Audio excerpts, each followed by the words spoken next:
जय भीम सर्वांना। तर स्वागत करते तुमचं माझ्या यूट्यूब चॅनलवरती।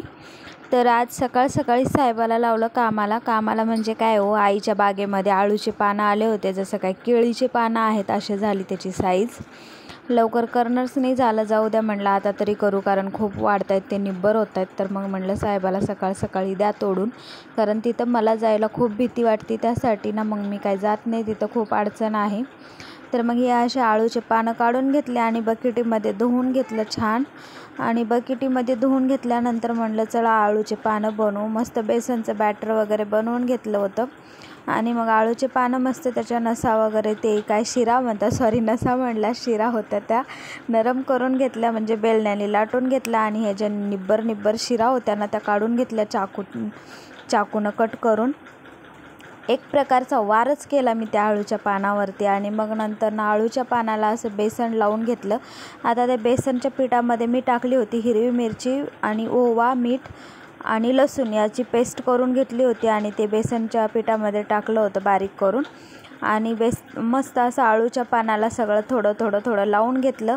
आता ही पद्धत मी फर्स्ट टाईमच वापरते, नाहीतर नेहमी मी काय एक आळूचं पान घ्यायचं, त्याला बेसन पीठ लावायचं आणि त्याचा रोल करून वाफायला ठेवायचे, असं करायचे।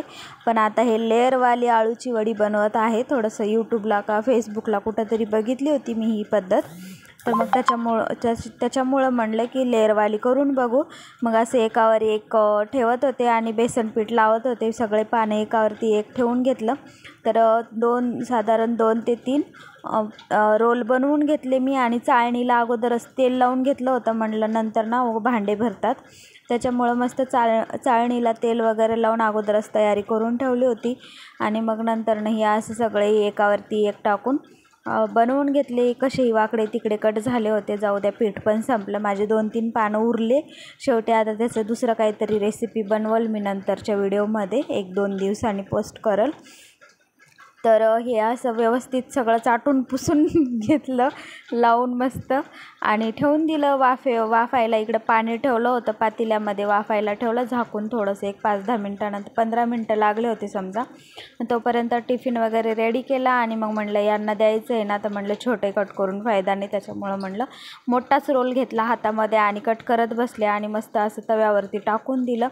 चपात्या करत होते त्याच तव्यावरती, आळूच्या वड्या पण दिल्या टाकून, म्हणलं अगोदर त्यांचा टिफिन तयार करून देते, मग नंतर बाकीच्या चपात्या करत। तर डीप फ्राय न करता शालो फ्राय करून घेतल्या। आणि आळूच्या वड्या बघू शकता तुम्ही, छान अशा तयार झालेल्या आहेत। त्याला फोडणी देणं नाही झालं, कारण गडबड होती सकाळी, आता फोडणी पण देईल मी थोड्या वेळाने। तर चला, आजचा व्हिडिओ कसा वाटला, बाय।